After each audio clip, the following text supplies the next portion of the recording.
Magandang hapon, Ellie. Magandang hapon, Ricky. Magandang hapon muli sa ating mga kababayan, lalo na yung mga kapamilya natin, mga kaibigan, yung naghihingalo ngayon sa hirap ng buhay. Sobra-sobra, pataas na ng pataas yung inflation rate. From 6.9%. Some economists are predicting it might even go to 7.5% inflation. Dahil tuloy-tuloy ang paggalaw ng federal, the Central Bank of the US, na ginagalaw nila yung interest rates by so many points. Tapos tayo naman nag-a-adjust, pero wala tayong panghabol, wala naman tayong enough money in we're holding enough money to do that. Ang magiging kawawa yung mga mahihirap na nanghihiram ng pera sa mga bangko. They will suffer the brunt of the maneuvers made by our central bank. Lalo na yung mga maliliit na negosyante, kasi yung mga nangungutang sa mga bangko, yung mga entrepreneurs, yung mga maliliit na talagang iginagapang lang yung negosyo. At saka yung mga humihiram sa pag-ibig. Yan, lahat. Because certainly they will have to adjust interest rates. Yung mga anong pangalan nito, sa mga palengke, nahiram ng sa mga credit unions. Yes, di ba? At ang nabubuhay lang dito yung 5-6. Yung Indiano yata na kaibigan, sigurado he will have a windfall of profit during this times of needs of our people. Alam mo, Secretary, kausap ko kanina, ang tagal na panahon, itong mga counting leader natin sa mga labor union, nag-aalala sila sapagkat yung feedback na nanggagaling sa kanila doon sa mga labor na natin, hindi na talaga kaya yung 16,000 pesos. Oh yes, of course. If the prices have soared so much, ano ba naman yung value nung purchasing power mo? Kaya mo kung hihiling sila ng panibagong pagtataas ng sweldo. Which the employers may not also be able to do it. Kasi hindi itong problema ngayon, rich and poor. Tulad ni Ricky, mahirap. Mayaman. Hindi.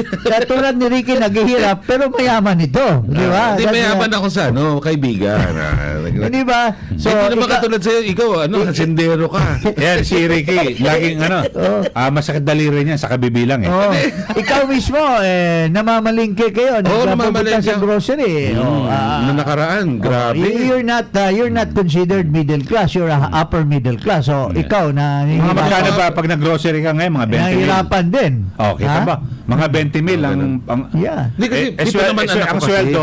Ang sweldo ng isang pangkaraniwan hindi na kaya daw 16 Pinag-uusapan kanina isang buwan yun. Ikaw isang pag nag-grocery ka 20,000. Di ba? Pero sa talagang mahal. Pero sa mga nakaraan, yung 20,000 na binibili mo, sa mga nakaraan magkano lang? 7 mga ganun. 7-12. Grabe, no?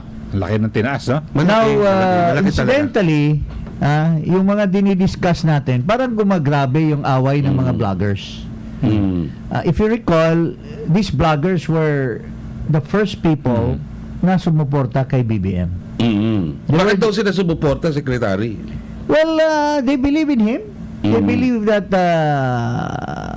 so naniwala sila doon sa 20 pesos per kilo. Naniwala sila sa mga Talyano Gold. Naniwala sila sa mga wala daw kinalaman yung anak sa ama, pero yung ama naman daw at saka yung ina, maganda naman daw ginawa, mga infrastructure, mga ganun. So, ito yung mga nag-lay down ng mga magagandang tanawin sa BBM victory. The second Marcos victory. At tayo naman, naniwala naman tayo. Well, ako hindi ako naniniwala, pero out of friendship to some people, I went along with them. But whatever it is, lumalala yung away. At dito, itong si Ginang Marlica, isa ito sa mga malakas na supporter, loyal ito sa BBM. Pero nadidismaya na siya ngayon. At sa mga minimension niyang mga vloggers, ito daw yung nagbisto kung sino yung babaeng ahas. Ito, pakinggan natin. Sa inyo nang galing yan, mismo kay Taning. Kay Taning. O, di ba? Sa kanya nang galing na ang babaeng ahas is si First Lady. Hindi yan galing sa akin. Galing yan sa inyo. Kaya ang tanong ko nga sa iyo, Tuning, tama ba? Na 5 million ba ang budget sa iyo kada buwan? Huwag ka magmaang-maangan, Tuning. Oh, yan, no? Ay naman, no? Sino, So si Taning, teka muna, ano natin, wag marami tayo na tayong karakter. mention ng mga tao Yung kung according hindi to kayo him. sigurado. Taning lang at saka si Tuning. Hindi natin alam kung dalawa. sino yan. Dalawa. Oh. Taning, pati si Toning.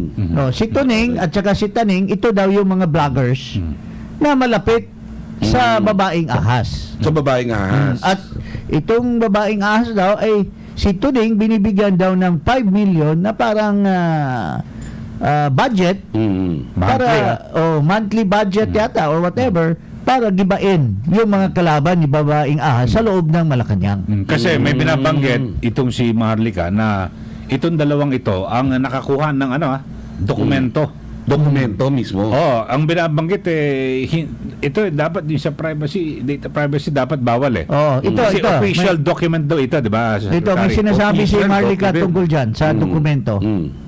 Yung mga impormasyon, pinid sa inyo ng babaeng ahas, sa iyo kay Tuning, ay ikaw Tuning at kay Taning, pinid sa inyo yun yung mga official documents, yung mga panggobyerno lang, pinid sa inyo to destroy someone. Maraming nangyayari sa background na hindi alam ng publiko. Sapos sabay pinakita, finlash ni Tuning ang picture ni Trixie at ni Attorney Vic Rodriguez. Question. Alam ko, hindi pala mo na question, alam ko na ang may dahilan kung bakit nawala sa picture si Vic Rodriguez, si Attorney Vic at si Trixie ay dahil sa babaeng ahas. Okay. So, biro mo yan, ito, akala mo, kwento lang kutsero to, but these are real life stories. Because it mentions names, big names. That it would seem, dito sa kwento ni Maharlika, itong Tuning at saka Taning, malapit sa babaeng ahas. At Tela, dito sa kwento niya, itong babaeng ahas is very powerful inside Ako Malacanang. naman, magdidemonyo lang ako. Devil's advocate. Okay. Sige. Reveal ka naman talaga. Okay, number 1. Oh. Meron bang unique doon sa sinabi ni Maharlika na yung dokumento pinapasa sa media? Hindi. Hindi, sa dalawa lang dito. sa dalawa. Analyze Oh. muna natin. Meron Yung bang sinasabi, unique yung sabi niya. pag-entra mo, hindi, Hindi, kasi sabi niya Sabi niya, itong babaeng ahas, binigyan ng mga dokumento, itong si Nilik yung nilik. What document? Official Bago tayo document, i-analyze mo natin ano itong mga dokumento. Hindi, Ano muna itong dokumento? Sige. ang sinabi Inaano? niya, yung lumabas na si ES daw. Tama?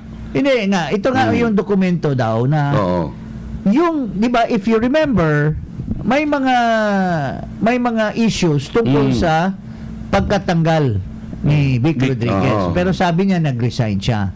Then some information came out na mayroong ni-recommend ni Katulad yung Vic Rodriguez na COS siya. Okay. Ano ba yung mga dokumentong ito, yung isa pa. dyan Yung unang dokumento na lumabas, yung sa SRA. yun. Itong sa So, SRA. malamang yung baka nilabas- yun yung mga dokumento. Yung inilabas siya na administrative order na binibigyan yung mga responsibilidad ng Okay. USEC. So, Yung yun. siya, Paano nga daw natanggap ni... Kasi binabanatan daw ng isang vlogger na malapit dito sa purportedly babaeng ahas using documents from inside. Official documents.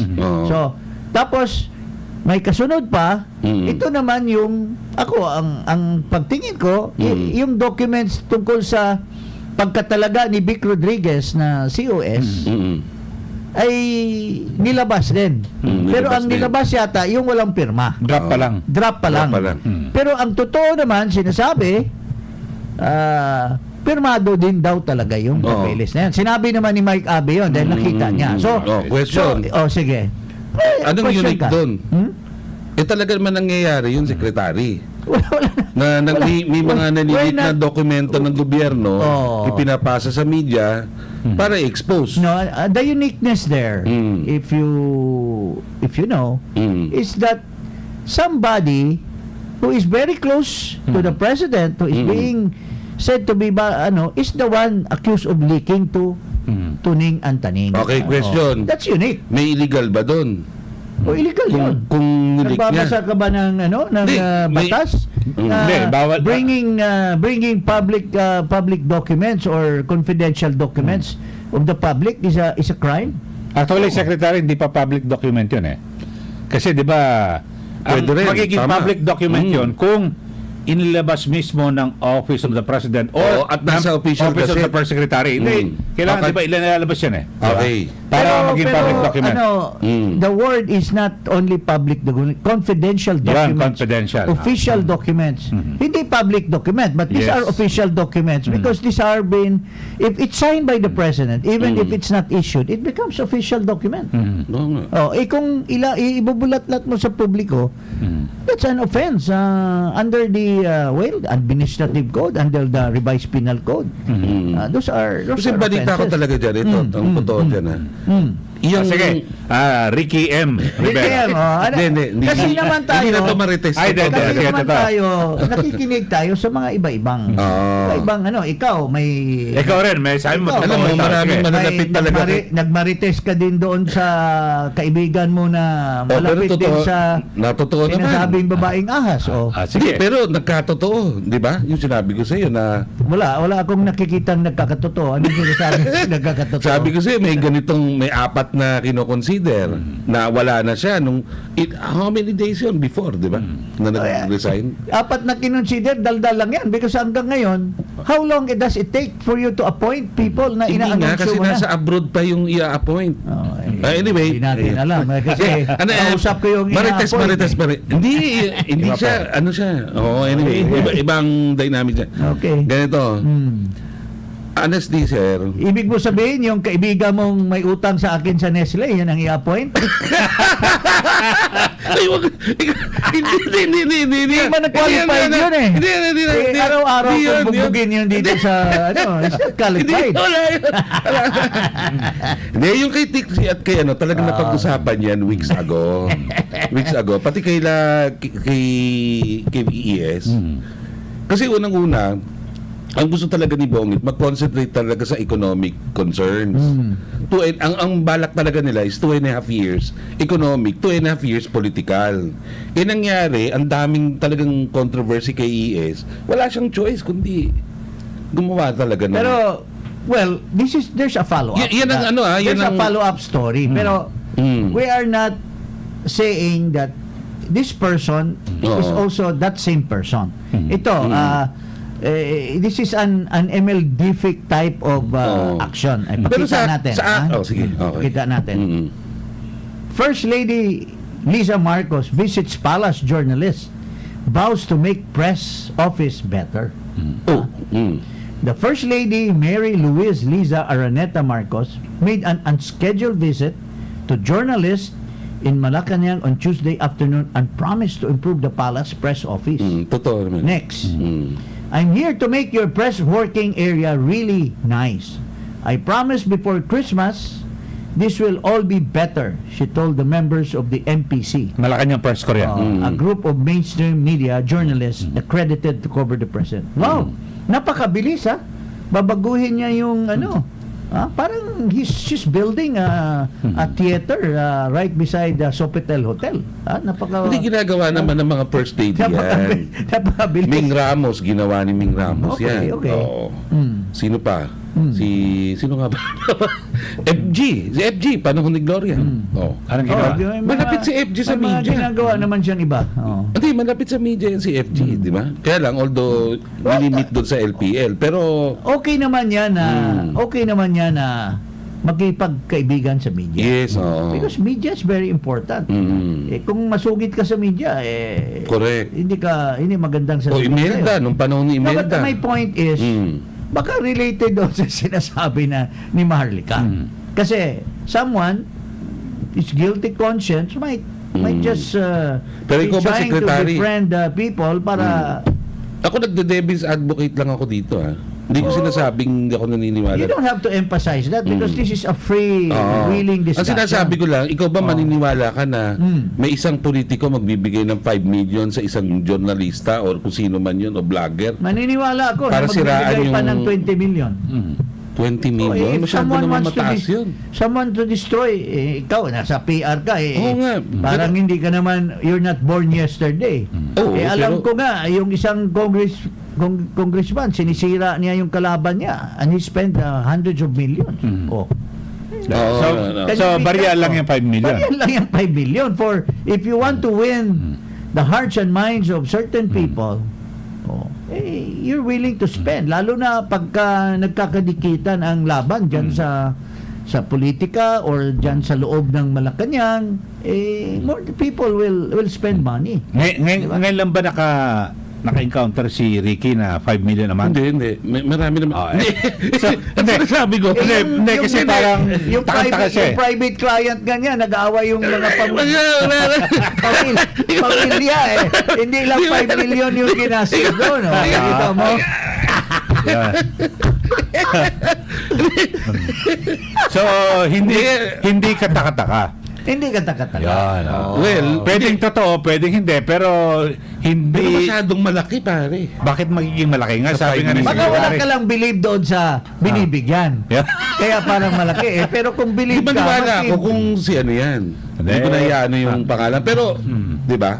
Ako, Ikaw, tingin mo. pwede. Kasi lahat may posibilidad yan. Kasi matindi ang away Tinding Kasi away. kung ang kaharian, Pero kung gusto mong masolo ang kaharian, What do we get out of this? Let me, okay. sinasabi ni Marlica ito, sinasabi niya na may taning at saka tuning, Oo. kung sino man yan, nag-aaway yun. Pero, mga bata-bata lang ito nung mga principal. Parang nakikita ko na matindi talagang away. Kasi on the one hand, yung babaeng ahas, kung sino man yan siya, ang kalaban niya, yung Vic Rodriguez at saka Trixie Angeles. Yun naman ang dinipensahan Alam mo, ni Maharlika. Kasi na-mention yung mga pangalan pero Secretary, madali lang to. Halimbawa, Ito nga, si Maharlika, sa vlog niya, panoorin nyo na this is true to life. Nag-reach out sa akin ang isa sa cabinet secretaries ni PBBM. Natatakot daw siya sa safety ko dahil sa pag-call out sa babaeng ahas. Sa lahat ng nakakabasa nito, kung may mangyari man sa akin, si BA at mga kampon niya ang salarin. BA? Sino si BA? Babaeng ahas nga. Babaeng ahas. Ayun. Pero yung binabagit mo kanina na, halimbawa, yung 5 million. Kala ko naman binibining A. Hindi, babalikan ko lang yung 5 million na lalakihan ka. Alam mo, ang dami nakapaligid na negosyante. Oy, bigyan mo, ikaw na bahala dyan, 5 million na mata. Ano mo naman yan? Magtataka yun. Simple, di ba? Magtataka yun pag nabalita. Di ba? No, yan. Mayayari yung ano yun. So, basta't abangan nun natin. Yun ang ibig sabihin na hindi pa kaya nagiging at the end of the day, Eli, Ricky, ang naging kakawawa dito si BBM kasi Oo nga. dito sa ito nga hindi ito public, hindi nakalabas sa dyaryo.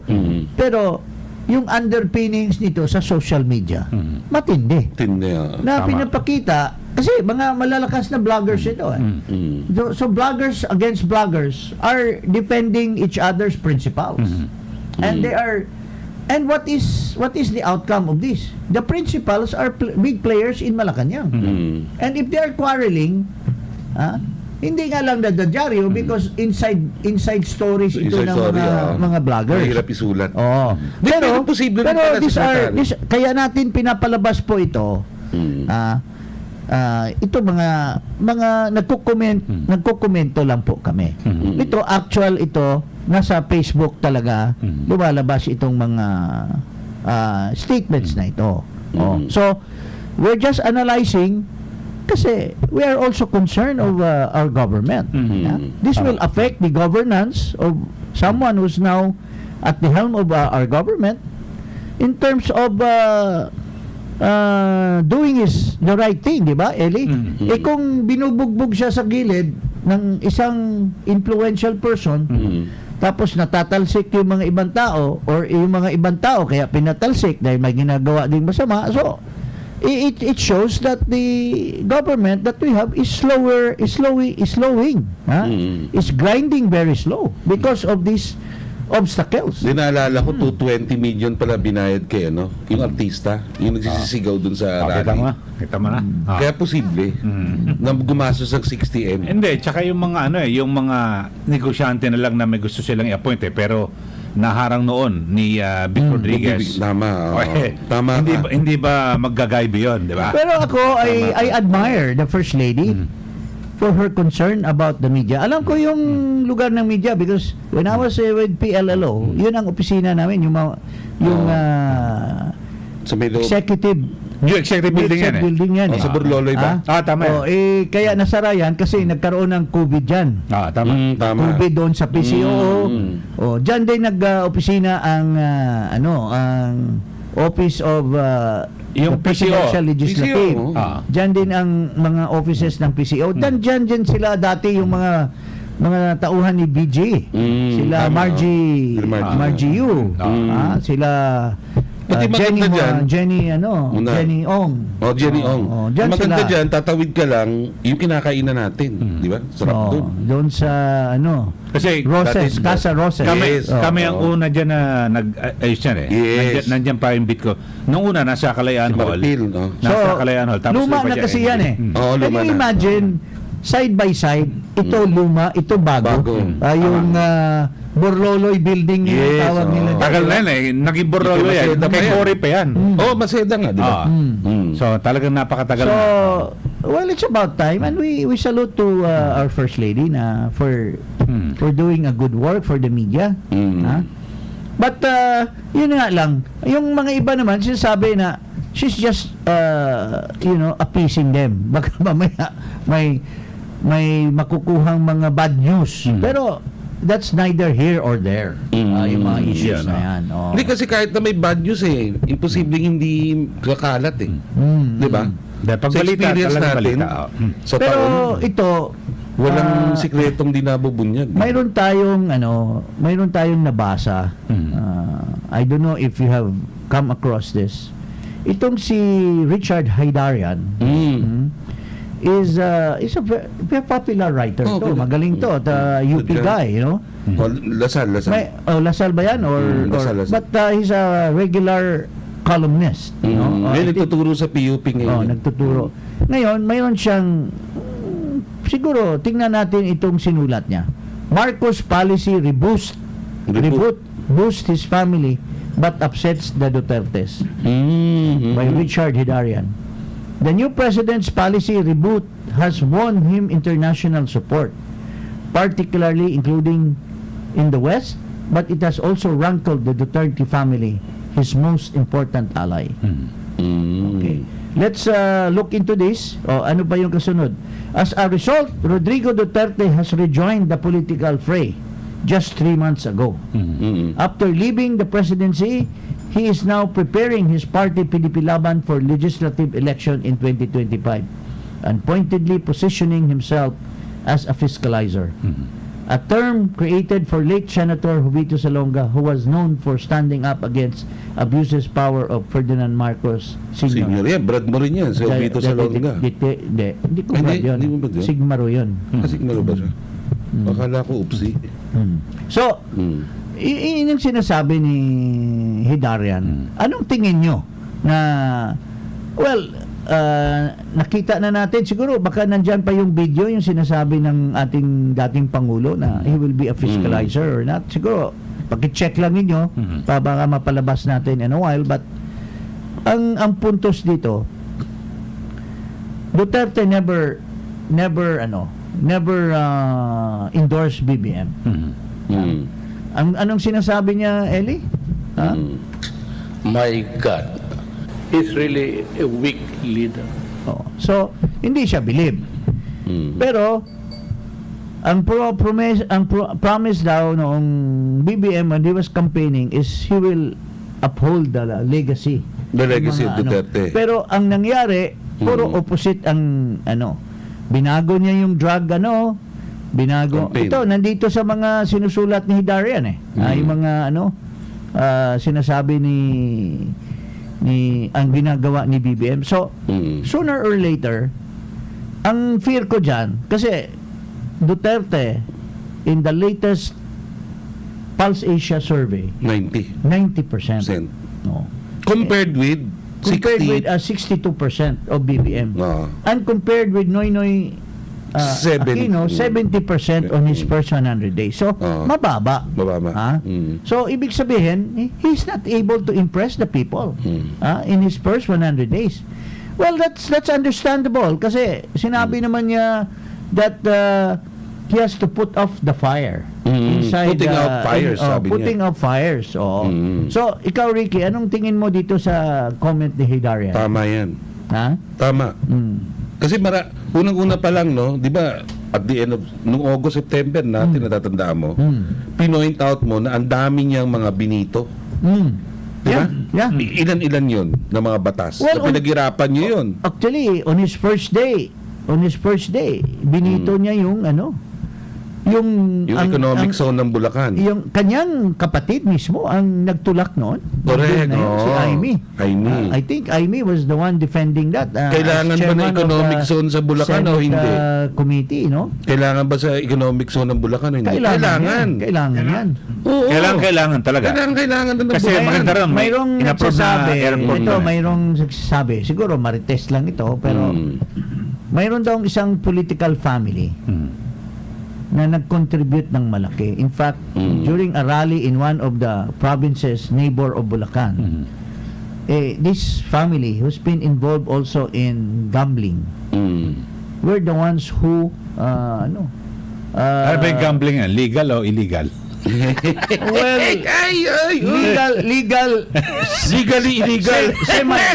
semi-legal kasi yung Semi-legal. STL legal, Legal pero, na, oo. pero para kumita ka Kailangan may kabo. may kabo din. But anyway, sinasabi na baka influence kasi siyempre may contest pwede rin. yan between Pampanga Pampanga and Bulacan. Kapit-bahay yan eh. Pwede. kung bigyan ng economic zone siyempre magpipail yung yung kanila. yung Clark. Yung Clark, tama. Kasi very aggressive si RSA. Correct. Di ba? Very aggressive. Hindi naman fair kay RSA. Yan, nag-contribute din ito. Pero kadikit At, yun ng ano. Ha? Kadikit. May kadikit yun na isang dating mataas kaibigan mo. na opisyal yun eh. Sino? Yun yung sabi mo yung ano. taga yung Nataga ron. pareha silang nagluluto ng sisig. Di ba? Ano bang yung sisig gagaling yan doon? Taga ano yun, di ba? Kabalin niya yun eh. Kabalin. Yeah. Di ba may restaurant na Kabalin? Oo. Kaibigan ko yung may-ari niyan eh. Hindi, masarap doon, ha? Oo, sarap. Sarap. So, ibig sabihin, mayroong ano yan, may mga political colors yan, di ba? So, Baka nga, no? Kasi talaga may competition. Very fierce ang kasi- competition yan. pero kung tuusin mo, may delikadesa ba yung isang pangulo na ibibito mo yung mga bills na gawa ng dating kongreso? Pinaghirapan ng dating kongreso, at binigyan ng sinang-ayunan ng presidente nung panahon na yan. Kasi I should know, as a PLLO guy, alam niyan na mga lahat ng bills niyan minomonitor ng Malacanang. Ano pa yung bills na aside from yung sa Bulacan? Yung kawawa yung mga tumulong sa eleksyon ng mga teachers. Ayun, tama. Hindi na Dapat ibigay yun. exempted from paying taxes. Binito din niya. Binito rin yun. Binito din niya. Ano pa iba? Marami-rami yan eh, di ba? Mayroon din yung Mga pituwa na yata yan eh. yung ma-improve sana yung opisina ng Office of the Government Corporate Council. Sinang-ayunan ng I was the one trying to push that kasi may mga kaibigan ako doon sa OGCC. Kailangan kasi ma-improve talaga yun. Ma-improve dapat at kasi magkaroon ng pero binito din ito. Pero whatever it is, that is value judgment. Pero is it worthwhile? Is it kailangan ba magkaroon ng delikadesa ka para nirespeto mo yung dating Congress? At saka on the first day, yun ang una mong ginawa. Now, ang tanong dyan, pinag-aralan ba niya yun? I doubt. Sa katamaran niya, hindi niya alam yung mga sinasabi doon. Mayroon lang nag-udyok sa kanya na ibito mo yan. Pero kasi sa kadalasan, kung hindi sa'yo Oo. dumaan yon, sa ngalan ng delikadesa, hindi mo na pakikialaman kasi Hindi, dumaan yan hindi. sa tamang proseso eh. Tama, Sa oo. committee level, sa House, sa Senate, Ayan. lahat eh. BICAM. And if Baka he is- gusto lang na ma-involved. Hindi, kung may nagbulungan, sabi ng and if Secretary. he is keen enough of the processes, kasi naging senador siya, keen enough the processes, money was spent on hearing, Taxpayers' money. taxpayers' money, time and efforts of congressmen, binabayaran yan. Tama. Yung mga resource persons were called to give their Deklaruhin lang natin yung views. sinabi mong binabayaran, ha. Talagang normal yan. Kasi pagka umatin sila ng meeting, may allowances sila. May Di ba merienda merong- pa yan. Basta Oo gastos mula sa Oo. buwis ng taong bayan. Oo. Buwis ng taong bayan kasi may budget ang May budget talaga Congress. yan. At saka yung Senado may budget din. So both houses of Congress dumaan yung mga ano yan at may hearing yan. So, milyon ang nawala doon, Of Secretary. course, and yet by just one swoop on the first day of his administration ay binasura niya yung magandang bill that would enrich Bulacan, will provide revenue. Sabi nga ni Ginoong Ramon Ang, sayang naman because that would have generated revenues for our country. But just one swoop of the slay of his hand, the bill that has been pinaghirapan ng ating mga kongresista, mga senador, was Mga fell. tansya ba, mga ilang On the taon horse. pinaghirapan Ha? yan? Mga ilang taon kaya yun? Alam ko matagal yan eh. Hmm? Yung binito niya na Funa. Medyo matagal yan, 3.5 years yatang pinaghirapan yan, tama ba? Yeah, because mga Yun ang sabi sa economic akin ni Jane, zone, eh. kailangan ng ano yan eh. Kailangan ng mga resource persons yan. May mga data pang ibibigay mo yan. Tsaka talagang pinlansya lahat ng mga... Pinlansya yan, ang alam ko. May mga problema. So talagang lumilitaw. And parang hindi niya pinagkatiwalaan yung kapatid niya. Kasi si Amy was the one that defended that in the Senate. Even pushed for it talaga. So parang wala namang respeto sa older sister niya. 'Di ba? Na mas matalino at mas magaling. Tama naman yun. So, ibig sabihin... Nabalikan lang natin ito because we're talking of Hidarian. Na ito hindi ginagawa ng ating dating Pangulo si Duterte, kaya nakakuha pa rin ng pag-ibig, pagmamahal ng taong bayan. Now, ang sinasabi ni Hidarian, once this guy comes out in the open, ngayon fiscalizer pa lang, pinumpuna pa lang. What if he comes out in the open and unite everyone? Wala na. Tingin mo ba, Secretary, aawayin ni BBM si PRRD? Parang ininsulto na nga niya dahil yung mga war on drugs, yung mga pagkaibigan sa China, ang Amerika na ngayon ang tinitangala niya. At that's dangerous. Why? Sabi nga ni Darian, there will be at least 50 parang pagsasanay ng US forces at saka Philippine forces. Happening now. Ha? Happening yan. Yeah. So, merong exercises nga. Is that a new foreign policy na talagang manatili na tayo sa Amerika? Siyempre, binigyan na tayo ng $100 million dollars Na ayuda sa military dati sa naman modernization ng lagi naman kahit sino administration. Pero why is he now changing the foreign policy of our country na na tayo doon na tayo sa US? Hindi na tayo friendly with China and friendly with US at the same time. Are we now really buying ano bang tawag niyan, veering towards US? Kasi dangerous yan because there will be probably a skirmish between China and Taiwan. Hindi kaya nga, Secretary. And ma-activate yung Mutual Defense Treaty natin yan against China. Yun nga, Secretary, confusing ngayon kasi ang una niyang sinalita is we're friendly to all, no enemies. Di ba? Yun We're ang- friendly to all, Wala tayong enemy kaaway. to none. Enemy to yan. Enemy to enemy none. to none. Di ba? Oh. Kahit kakampi lahat, walang kaway. With this move, Pagdating niya ng parang Washington, lantaran nag-iba. mo na pinapakita mo na sa China na maki-US ka na at you are endangering China by letting US forces come into your under the pretext of EDCA at saka yung Mutual Defense Treaty, which dapat mapagmasid tayo dahil sooner or later there will be a skirmish, there will be a fight between China and Taiwan. Bago lang nag-pronounce in the People's Congress. Xi Jinping. Xi Jinping has said that they are bound to really get China. I mean Taiwan. Taiwan, oo. So paano 'yan? Di ma-sandwich tayo. Kasi Tama. Ay ipit tayo dyan. pagka nagkagera ng Taiwan at saka may mutual defense treaty din ang Taiwan at saka US. Tama. But wala namang base sa China, sa Taiwan Ang base nandito Pilipinas. sa Pilipinas. Oh. Can you imagine ang base ng China nandyan lang sa mga spratlys? Oh. Masasandwich tayo. Kaya Pero dapat damay tayo dyan, foreign damay. policy Damay, should be dapat careful ito si Pero actually, Mr. McCoy Jr. tama ka naman doon, Secretary. Pero nung 1949, di ba, nung nag-away yung mga kumintang, pati itong Communist Red Army ni Mao Zedong, di ba Pilipinas din ang naging involved doon?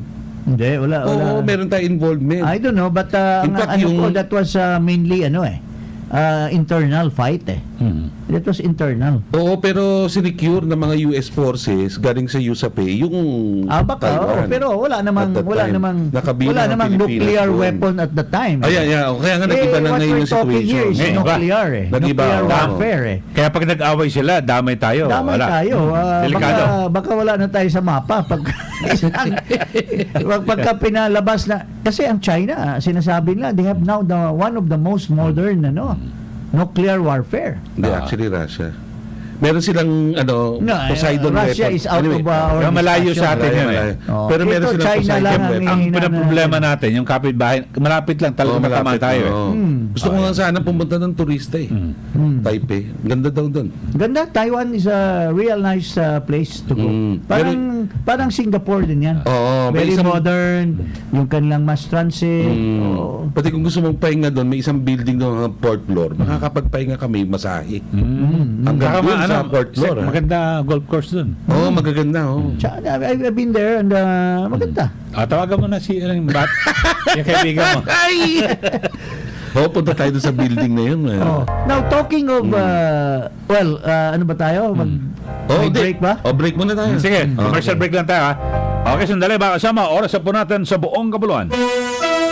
Alas 2:12 ng hapon. Chinese General Hospital and Medical Center has proudly launched the newest member of our surgical team, the state-of-the-art Da Vinci Robot Surgical System this month. The robotic surgery program at CGHMC will help deliver the highest standard of surgical care while providing quality and value for money medical services to patients from all walks of life, regardless of race, social status, and creed. It is one of the hospital's latest programs geared towards its innovative expansion as part of its 130th anniversary celebration last year. For more information, call us at 8711-4141, local 1202. That's 8711-4141, local 1202, or hashtag CGHMC Robotic Surgery. Ipa-rush kay Paras. Ipa-rush kay Paras sa RMN DCXL.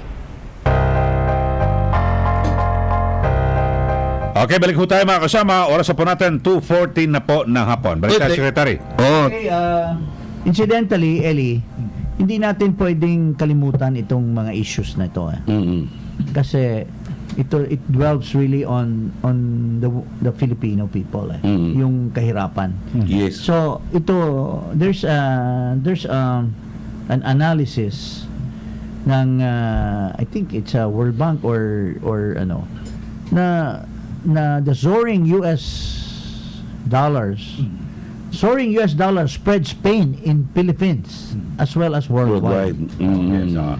Mayroon silang in-interview si Raymond Manawag, 29, a jeepney driver in Manila, complains that inflation and especially the rising price of diesel is forcing him to get by more. What we have to do to earn enough for our daily expenses, he said, before we traveled our roads 5 times, now we do it 6 times. Oh. So, Talagang napakabigat. Ang hirap talaga ng buhay. Napakabigat. Di pati aminin natin, kailangan mo ng 2 trabaho ngayon. yeah. Kailangan mo Kaya talaga ako nga may mismo 2 ako, trabaho. regular Para- employee ako rito. Ang hirap din mo, yung sasakyan, diesel. Yes. Mabigat 80. Hindi Isang nagtataka litro. ako eh. Secretary, anong explanation doon? Ba't mas mahal yung diesel? Samantalang yung first na lumalabas na byproduct ng pagdinis ng crude oil. Kasi supposedly sa dapat mas ano yan. sa proseso. Kasi kung alam ko lang Sa yun, proseso. ginaya ko ng sekretary, si Kuya na kinuha ko. Oo, siguro. O kaya Porsche. Oh. Hindi, pero mo kasi, di ba dati, talagang sa mga nakaraan, laging ang mura diesel. Oo. Di ba kaya umiiwas ako, Mustang, mahirap yan. Oh, may hirap. Ay, yung Tama. mga May Mustang ka eh. si Kuya, mga ganun, mahal. Oo. Malakas, lumaklak ng gas. Ngayon baliktad eh. Diesel ang Diesel, matangkad. and that is a poor man's way of driving the cars, their transportation, especially jeepney, buses. Pero si They're all Kia mo diesel. maganda yun. Para ka naka-aeroplano. Ah. Oo. Naka-business class. Business class na. oo. Sa loob, ah. Yeah. Pero dito nga, Eh, ilan ang nilalaklak na diesel nun? Hindi ko alam. hindi, diesel ba yung gas yun, di ba? Gas ba yun? Gas, gas. Hindi, pero yan dito, eh. Ricky, Secretary, sa mga Oo. nakaraan, pag tumataas ang produktong petrolyo, laging ang talagang mataas, tama, yung gas. Gas, Kaya oo. masyado... Ngayon nabaliktad. Nabaliktad, bakit Kaya ang yan? mas maraming naapektuhan. Kaya mas maraming apektado, Oo. lalo na maski sa mga Hindi ka makapaniwala directly apektado yung mga maggugulay. Correct. Lahat Kasi yan, yung oo. transport service nila, diesel ang Kaya mahal ang gulay Oh, ngayon. galing pa sa Baguio yan. Yung mga magsasaka. Magsasaka. Ito Yung ba? kanilang mga Traktora. kanilang mga traktora, diesel yan. Correct.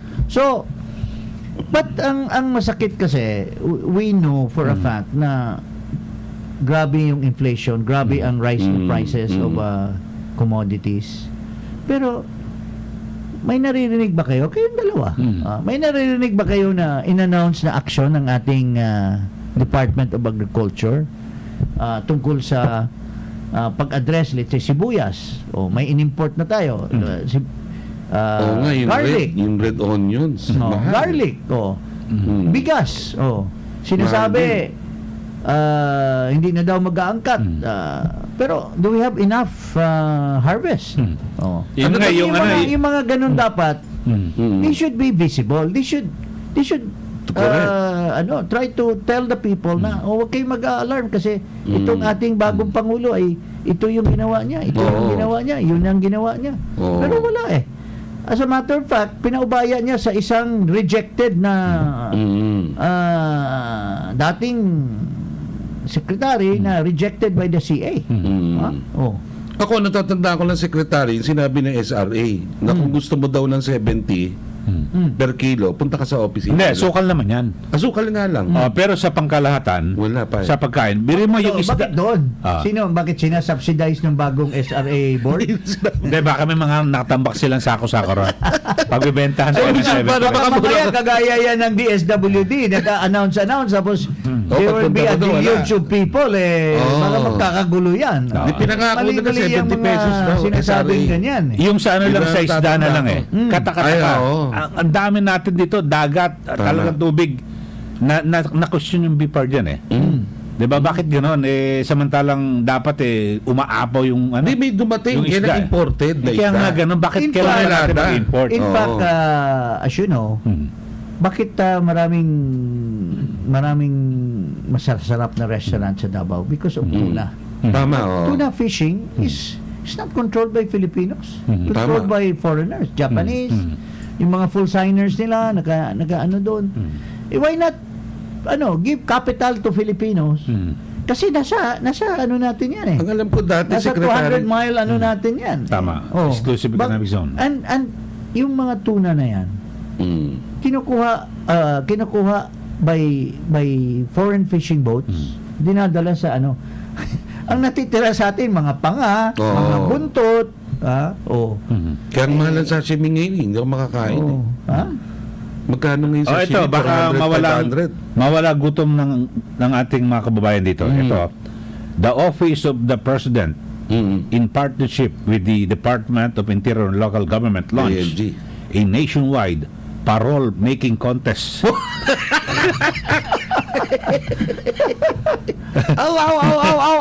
To showcase the creativity ng at yung kultura na sa mga probinsya. Nanay ko! Ano, ibig sabihin, babayaran ka kung gagawa ka ng parol para may pambili ka ng ulam. They've been regular yung ano eh. Oo nga, oo nga. Pero maganda naman. I mean, there's an effort from Benhur Abalos. Pero at least yun, no? Pag gutom ka, titingin ka doon sa parol. Oo, para wala na yung gutom. Kumikinang-kinang. Kumikinang-kinang. Di okay na sa'yo. Kasi ang Christmas kasi is a tradition for Filipinos. Yes, To have something for the family. Maski ano lang yan, asin, mayroong konting tinapa, Yes. at basta nagsama-sama. Oh. Di usually yan yung manok, di ba? Oo. Yung inihaw na manok. Oo. Adobo So, manok. Barbecue. Pero Ngayon nagtataas na rin, Secretary. Pero with this inflation, with this increase in prices of commodities, there will be a bleak Christmas for our people. Yun nga. So, mayroon naman palang solusyon. Oo, parol. Gumawa ng magagandang parol para titingala ka na lang doon, nawawala na yung gutom. Uy, teka muna. Eh, di ba... Very good idea for a new president. Oh, di ba bilyon naman yung binigay sa mga estudyante? Eh, baka ngayon sa Christmas, merong paunti. May nababalitaan ka ba? ganun? Para sa school yon, para Oo. pangbayad sa pangbaon. Oo. Mayroon bang pang Christmas din yung mga estudyante? Di natin na, malay mo. Incidentally, nagalit si Ginang Amy Marcos. Bakit? Dahil yung Wala nang pondo. dahil yung DSWD, binayaran nila yung mga ghost members ng Pantawid, 8 Pantawid, billion. 8 billion. At walang masagot yung sekretary doon. Tinanong siya. Patay mali. Ano ba yan? Isipin mo, 8 billion yun. Eh kung hindi na ibigay na lang sa mga nagugutom nating mamamayan eh. Di ba? Alam mo, Ilang- with due respect, seriously speaking, dapat ma-review na talaga yung Pantawid. Because I recall, member pa ako ng Congress, that was a Latin American concept. Totoo. Ginaya ni GMA. Pero at that time, 1 billion lang ang Budget. Correct. parang testing lang. Testing lang. Tama. Dumating itong Aquino and Ochoa wing of our government ay ginawang Batas na talaga no? Batas. Ginawa ng batas yan. ginawang 80 billion. Oo. From 1 billion na testing lang. Tapos ngayon nasa 115 billion na. 115 billion. Okay, no? Can you imagine, this is a dole out Hindi, nakakapunta ba talaga dun sa dapat na Well, whether nakapunta o hindi, pero posible hindi nakapunta. Pero what is it?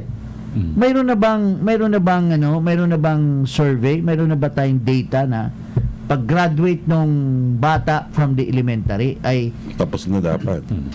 well, Pero Secretary, merong ginawang binabanggit yan si Senator Win Gatchalian. Oo. May mga pag-aaral na parang hindi natutupad yung kondisyon na dapat maipagpapatuloy yung pag-aaral. Iba uminto Pero dire-diretso ang ayuda. yun ang masama because yung ayuda is tied down to sa pag-aaral. Attendance. Kaya nga, parang in a way talaga sinusuhulan yung bata. Hindi yung magulang para i-allow yung bata. Para magpursige. Sinusulan yung magulang para pilitin niya yung anak niya or bantayan niya yung anak niya na umattend ng school. Parang pinipremyuhan sila. Correct. Yes, Now, sinasabi mo, sabi ni Senator Gatchalian, anong sinasabi? Hindi, may mga data na gano'n na, Data na may hindi tumutuloy. Oo. pero tuloy pa rin motor. yung bayad. May mga gano'n. Baka may mga paano na yan, padulas na yan. Sa barangay. Hindi kasi hindi siguro Or yung posible yung pera na naka-allocate hindi talaga natanggap kasi wala na yung mga bata, binubulsa. Yan, along pwedeng the ganun, way. siguro. So in other words, this naging palagatasan ito. Kasi Pero Secretary, tama ba yung pagkakaintindi ko? Ako hindi ko talaga alam. Sure. Kunyari 5 anak mo na elementary. Yung bayad sa iyo, 5 rin. di ba rin? Copy. For each child. For each child yan. So kaya mas malaki ang pero alam mo, So ibig na magtrabaho ka, dapat ma-review hintayin mo na lang yung ayuda. Oh, syempre kaya nga copy. in the occidental and yung mga sugar areas, problema nila yung tao. Ayaw na magtrabaho yung Ayaw ito na may magtrabaho. binabanggit si Senator Gatchalian. Dito sa 4 phase, only 50% effective. 50%. So kalahati lang talaga na. Yung batas kinakailangan daw i-reviewin talaga. Dapat nga sana ito yung number 1 priority ng LEDAC. Tama. Kasi this entails the expenditures of billions. Kasi kung 110 billion yun, kung and 50%, if Senator Aimee was questioning the loss of at least an 8 billion at saka yung rationale for continuing this, there should be a priority to review this piece of legislation. Tama. Di ba? Biruin mo ito, lumilitaw na kasi ang sa 4 phase only 90,000 children from 4.4 million family beneficiaries were able to graduate from high school. Ang liit na, 98,000, 4.4 million beneficiaries. we need data also na pag-graduate doon sa elementary kasi yun ang bulk ng pera napupunta sa elementary. Gumraduate, is the quality of education sufficient for them to land in a particular job? Kasi yun ang purpose well, by theory, oo. Kasi hanggang grade 13 na, di ba? By theory. Hindi nga hanggang grade 6 lang yan dati Hanggang grade 6. Ngayon may grade 13, di ba?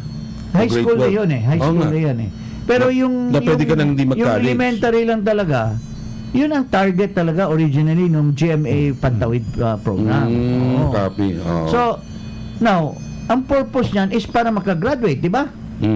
What is the other purpose? Is for them to land in a job.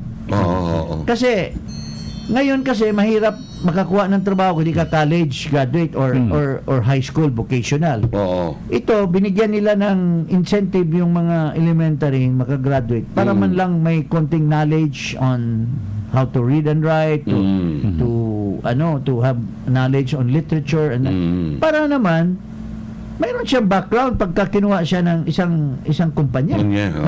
Maski elementary lang, di ba? Ikaw bilang businessman, secretary, kukuha ka ba ng isang tao na hindi college graduate? Well, I would prefer a college graduate.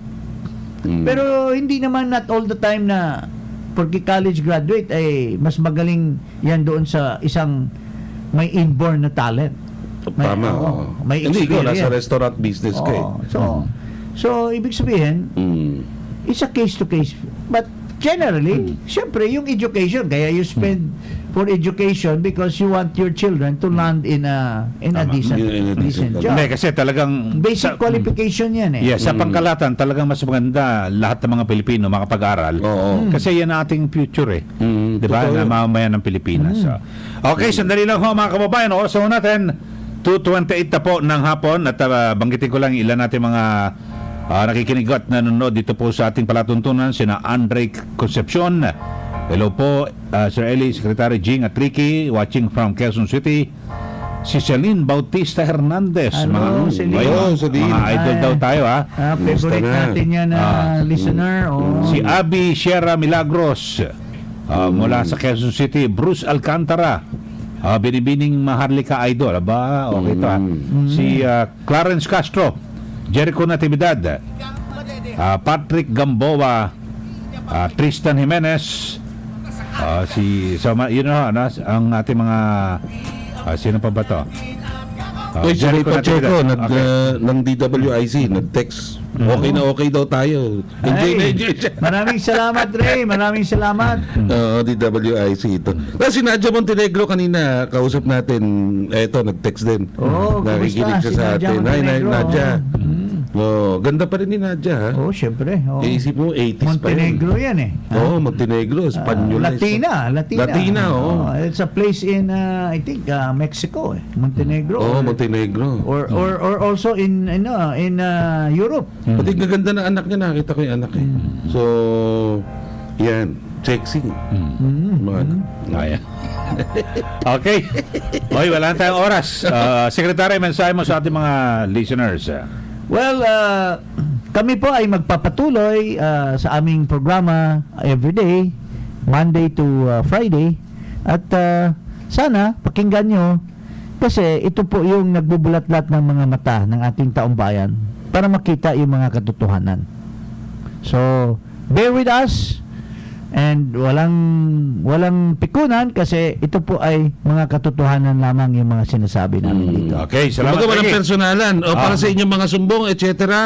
Reklamo o kailangan nyo lang ng tulong, magpadala lang ng liham sa rushd0817@gmail.com. By the way, our guest next week will be Secretary Vit Aguirre.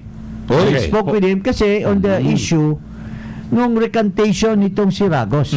Kasi parang sinasabi ni Ragos, pinilit lang siya na mag-testify. So, Pero ngayon, pinayagan ng korte na ituloy. pinayagan. So, we want to inquire from the person who was the head of the Department of Justice before na sila daw responsible for Raga's testimony Ayan. which was being forced into him. Ano yan? So, Tomorrow ba yan? Tomorrow? Hindi, Next wala. week. Next week. Next week.